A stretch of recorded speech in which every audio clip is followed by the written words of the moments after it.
ہم نے ہزاروں مسلمانوں کو ہندو بنایا ہے. اگر ہندو راجے مہاراجا جو مسلمان ہونے لگے تو یہ مندر کھنڈر بن جائیں گے اور دیوی دیوتاؤں کا ہم پر قہر نازل ہوگا.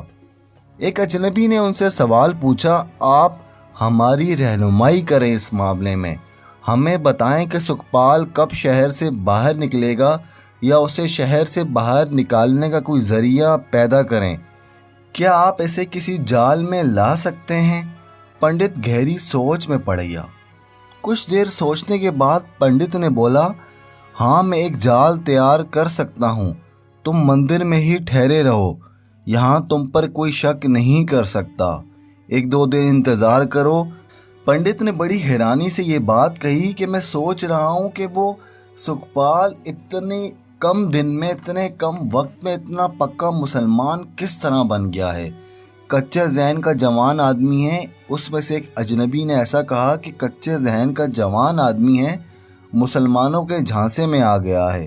میرا خیال ہے کہ محمود اسے یہاں کے ہندوؤں کو گمراہ کرنے کے لیے استعمال کرے گا، ورنہ غزنی کا سلطان ایسی حماقت نہیں کر سکتا کہ کل جس نے اس سے لڑ کر ہتھیار ڈالے ہوں اور اپنا مذہب بھی تبدیل کر لیا ہو، اسے محمود اتنے بڑے علاقے کا حکمران بنا دے. اپنے مذہب اور مسلک کے لیے سکھپال کو یہاں سے غائب کرنا لازمی ہے، خواہ ہماری جانیں چلی جائیں. ان 6 آدمیوں کو راج گوپال اور راجہ نندپال کی رانی پریم دیوی نے سکھپال کے اغوا کے لیے بھیجا تھا. یہ لاہور کی فوج کے چنے ہوئے بہادر اور ذہین آدمی تھے. رانی نے انہیں سونے کی صورت میں انعام دینے کا وعدہ کیا تھا اور یہ بھی کہ کامیابی کی صورت میں انہیں 2 راتیں راج محل میں رکھا جائے گا، جہاں وہ ویسے ہی عیش و عشرت کریں گے جیسے مہاراج کرتے ہیں. انعام کی لالچ کے علاوہ ان 6 آدمیوں میں مذہب کا جنون پیدا کیا گیا تھا. انہیں بتایا گیا تھا کہ وہ ہندو راجکمار کو مسلمانوں کے قبضے سے نہ چھڑا سکے تو دیوتاؤں کا قہر انہیں بھسم کر ڈالے گا. یہ 6 آدمی خالی ہاتھ واپس جانے کے لیے نہیں آئے تھے. وہ درویشوں کے لباس میں بھیرے میں داخل ہوئے اور رات کے اندھیرے میں مندر میں چلے گئے تھے. انہوں نے پنڈت کو بتایا تھا کہ وہ یہاں کیوں آئے ہیں. انہوں نے یہاں تک کہا تھا کہ وہ نواسہ شاہ کی خوابگاہ میں داخل ہو کر اسے اٹھا لے جانے کو تیار ہیں. پنڈت نے انہیں روک دیا کیونکہ اس طریقے سے کامیابی کا کم اور مارے جانے کا خطرہ زیادہ ہے. پنڈت نواسہ شاہ کو کسی پھندے میں لانے کا سوچ رہا تھا. 2-3 روز بعد پنڈت کو پتہ چلا کہ امیر بھیرے کہیں سے واپس آتے ہوئے مندر کے سامنے سے گزر رہا ہے. پنڈت مندر سے نکلا اور راستے میں کھڑا ہو گیا. نواسہ شاہ گھوڑے پر سوار آ رہا تھا. 2 گھوڑے سوار جو محافظ تھے اس کے آگے تھے اور 4 گھوڑا سوار اس کے پیچھے تھے. پنڈت اور آگے ہو گیا. آگے والے محافظوں نے اسے پیچھے ہٹ جانے کو کہا لیکن وہ نہ ہٹا.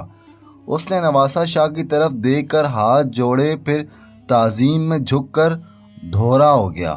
نواسہ شاہ نے گھوڑا روک لیا. پنڈت کا انداز بتا رہا تھا وہ کچھ کہنا چاہتا ہے. نواسہ شاہ کو سلطان محمود غزنوی نے خاص طور پر کہا تھا وہ چونکہ ہندوستانی ہے اور ہندو بھی رہا ہے، اس لیے وہ یہاں کے لوگ خصوصاً ہندوؤں کے فطرت اور عادات سے اچھی طرح آگاہ ہے. وہ بحرے اور گرد و نواح کے لوگوں سے ملتا ملاتا رہے، ان کی شکایتیں سنے اور انہیں ہر لحاظ سے مطمئن اور خوش رکھے تاکہ یہاں کے لوگ اپنے آپ کو غلام یا رعایا نہ سمجھیں. اسی ہدایت کے تحت نواسہ شاہ باہر نکلا تھا. وہ وہاں کے کسانوں سے مل کر آ رہا تھا.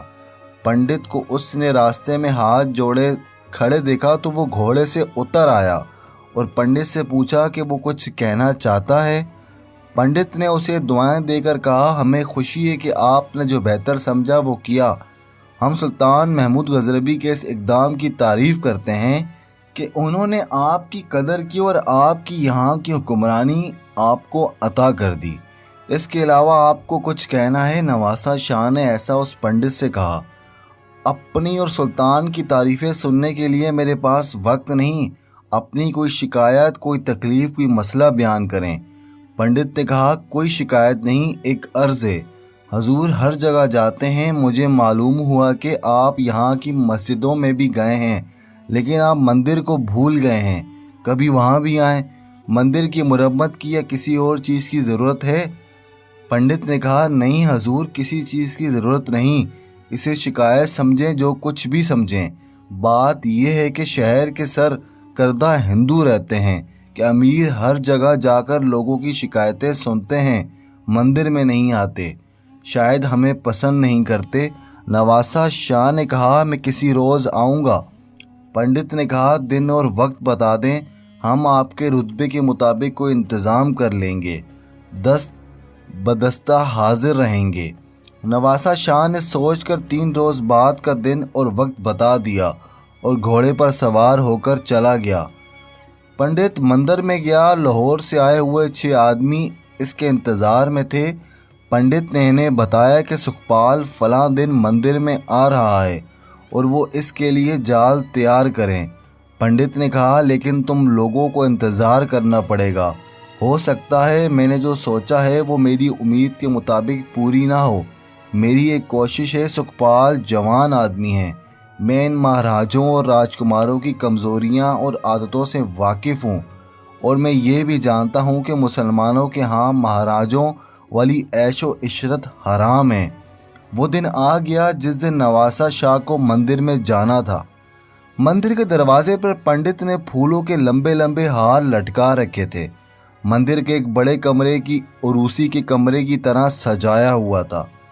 اندر ایسی خوشبو تھی جو نشے کی کیفیت طاری کرتی تھی، پھل اور میوے کرینے سے بھرے ہوئے تھے۔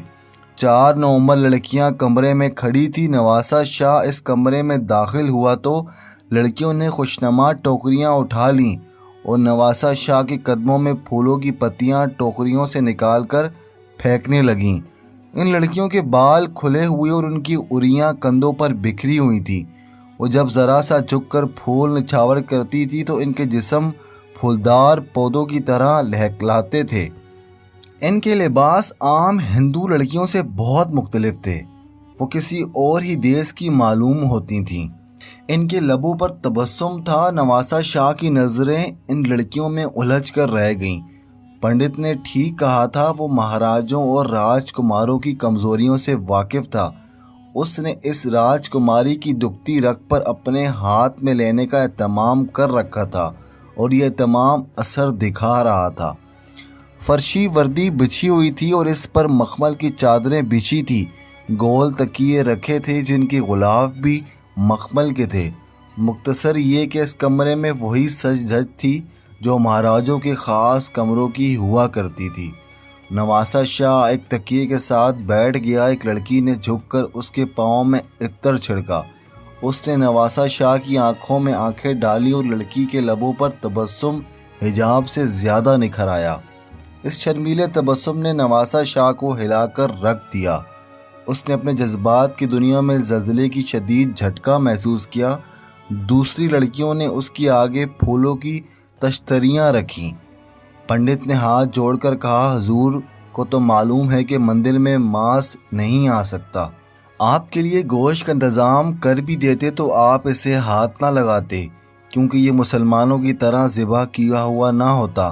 آپ ہمارے ہاتھ کا پکا ہوا قبول بھی نہ کرتے۔ یہ پھل حاضر ہیں، آپ نے جو حاضر کیا ہے، مجھے اس کی توقع نہیں تھی، نواسہ شاہ نے کہا، اور اس نے مسکرا کر اس لڑکی کی طرف دیکھا جس نے اس کے پاؤں پر عطر چھڑکا تھا۔ میزبانوں میں ایک تو پنڈت تھا اور 6 وہ آدمی جو اس کو اغوا کرنے کے لیے لاہور سے آئے تھے۔ وہ معزز اور رئیس ہندوؤں کے لباس میں تھے۔ ان کے علاوہ 2 اور ہندو تھے جو بحیرے کے بہت بڑے تاجر تھے۔ یہ سب نواسہ شاہ کے آگے بھجے جا رہے تھے۔ کمرے میں تاروں کا ترنم نہایت آہستہ آہستہ ابھرنے لگا۔ نواسہ شاہ نے چونک کر دیکھا، ایک لڑکی بربط پر انگلیاں پھیر رہی ہے۔ اس نے اپنی زبان کا ایک نغمہ چھیڑ دیا۔ اس کی آواز میں ساز تھا۔ وہ گنگنا رہی تھی جیسے وہ ندی کنارے تنہا بیٹھی ہو اور اسے یہ احساس ہو کہ ارد گرد کوئی بھی نہیں۔ نواسہ شاہ کا چہرہ بتا رہا تھا، اس پر سحر طاری ہوا جا رہا تھا۔ اس کی آنکھوں میں خمار نظر آنے لگا۔ لڑکی کی آواز جس طرح آہستہ آہستہ ابھرتی تھی، اسی طرح آہستہ آہستہ خاموش ہو گئی۔ نواسہ شاہ کی نظریں لڑکی سے ہٹ نہ سکیں۔ ہم نے آپ کو اس لیے نہیں مدعو کیا کہ کوئی شکایت یا کوئی ضرورت آپ کی خدمت میں پیش کریں گے، ایسا پنڈت نے نواسہ شاہ سے کہا۔ ہم اپنے انداز سے آپ سے اپنی عقیدت اور اعتماد کا اظہار کرنا چاہتے تھے، ہمیں اپنا وفادار سمجھیں۔ نواسہ شاہ نے کہا، آپ کا انداز بہت حسین ہے۔ اس کا لہجہ مسلمانوں کا امیر کا نہیں تھا، ایک راجکمار کا تھا۔ اس نے کہا، کیا یہ لڑکی اس قسم کا ایک اور گانا سنا سکتی ہے؟ وہ لڑکی ایک پیشہ ور گانے والی کی بیٹی تھی، لیکن نواسہ شاہ کو بتایا گیا کہ یہ ایک شریف گھرانے کی بیٹی تھی۔ وہ ایک مندر کی داسی ہے، زیادہ تر بھجن گاتی ہے۔ لڑکی نے بربط کو چھیڑ کر ایک اور نغمہ شروع کیا۔ لڑکی کے گانے میں کوئی غیر معمولی کمال نہیں تھا۔ پنڈت نے ماحول ایسا طلسماتی بنا رکھا تھا کہ پھدی آواز بھی سریلی لگتی تھی۔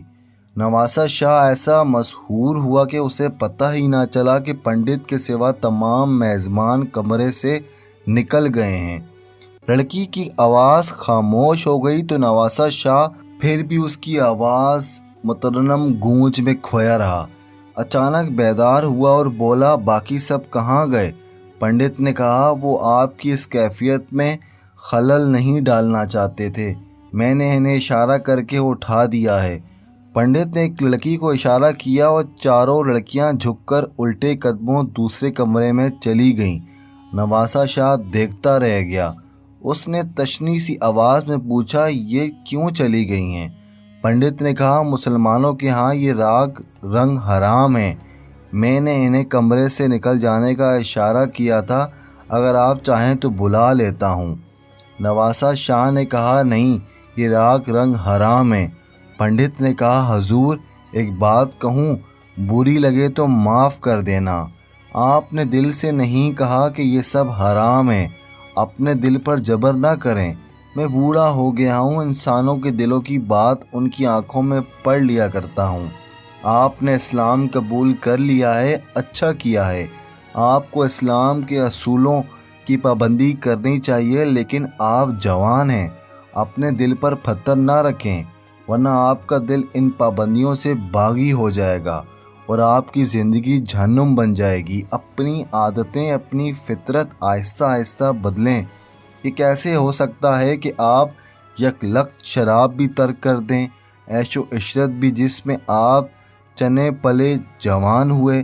میں اچھی طرح جانتا ہوں کہ اس ماحول کو، ان لڑکیوں کو دیکھ کر آپ دہرا رہے، آپ اڑ رہے ہیں، آپ کے اندر مسلمان اور ہندو کا تصادم ہو رہا ہے، یہ ہوتا رہے گا، آہستہ آہستہ ختم ہوگا۔ میں چاہتا ہوں کہ آپ مسلمانوں کو ہندو پر غالب آنے دیں، لیکن ہندو کو راضی رکھ کر اس سے نجات حاصل کریں۔ نواسہ شاہ پنڈت کی باتوں کے حسین جال میں آ گیا، اس کا چہرہ کھل اٹھا، اس نے بے ساختہ کہا، آپ کی باتیں میرے دل میں اتر رہی ہیں، صاف بتائیں آپ کیا کہنا چاہتے ہیں؟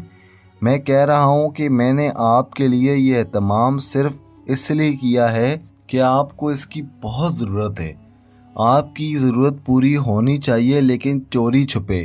میں نہیں چاہتا کہ کسی کو پتہ چلے کہ آپ نے مندر میں اپنے محل کی راتوں کو تازہ کیا ہے۔ آپ کو سلطان نے جو رتبہ دیا ہے اس پر مجھے فخر ہے، میں آپ کی پردہ پوشی کروں گا، آپ کی مدد بھی کروں گا کہ آپ کی جذباتی ضروریات بھی پوری ہوتی رہیں، اور آپ کو مسلمانوں کی طرف سے جو نازک ذمہ داری سونپی گئی ہے اس سے بھی آپ کو کوتاہی اور چشم پوشی نہ کر سکے، پھر آپ آہستہ آہستہ ذہن سے عیش و عشرت کو نکالتے چلے جائیں۔ نواسہ شاہ جوان تھا، 4-5 ماہ پہلے تک وہ محلات کی ان عیاشیوں میں رہا تھا جنہیں جائز سمجھا جاتا تھا۔ اس نے مسلمان ہو کر اپنا دل مار لیا تھا۔ مولوی سعید اللہ قاسمی اور امارات کے حکام نے اسے اسلامی سانچے میں ڈھالنا شروع کر دیا تھا۔ وہ نئی زندگی اور نئے مذہب کی بخوبی قبول کر چکا تھا، اس نے فرائض سر انجام دینے شروع کر دیے تھے، مگر پنڈت نے اس کے اس اقدام کو سراہتے ہوئے نہایت استادی سے اس کے اندر ہندو راجکمار کو بیزار کر دیا۔ نواسہ شاہ نے اتنی حسین لڑکیوں کو ان کے تبسم اور ان کی طلسماتی انداز کو دیکھا تو وہ ڈگمگانے لگا۔ نواسہ شاہ نے کہا اگر میرے ماتحت حاکموں کو پتہ چل گیا تو میرا اعتماد ختم ہو جائے گا، وہ مجھ پر الزام عائد کریں گے کہ میں ہندوؤں کے ساتھ مل گیا ہوں۔ پنڈت نے اپنے لفظوں کا جادو چلاتے ہوئے کہا کہ میں کسی کو معلوم نہیں ہونے دوں گا کہ یہ سب کچھ آپ نے کر دیا ہے۔ میں آپ کو اس راز کی ہمیشہ پردہ پوشی کروں گا اور میں آپ کو اپنی ذمہ داریوں سے بھی نہیں ہٹنے دوں گا، اور میں آپ کو اسلام سے بھی منحرف نہیں ہونے دوں گا۔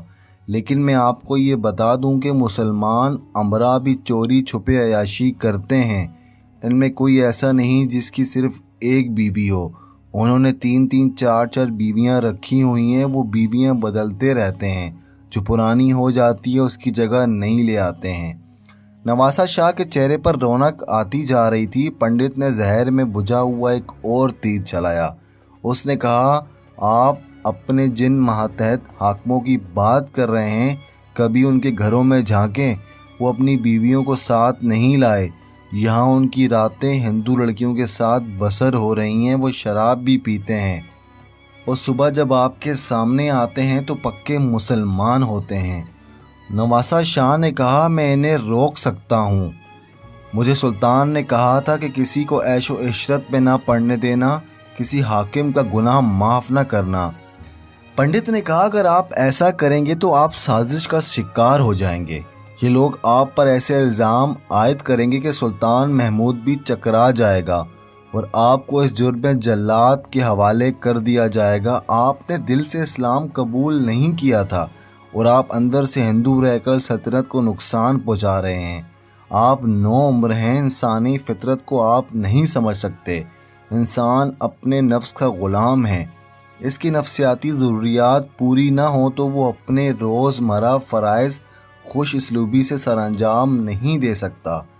آپ اپنے اوپر جبر نہ کریں، کبھی کبھار یہاں آ جایا کریں، مجھے آپ اپنا مخلص دوست پائیں گے۔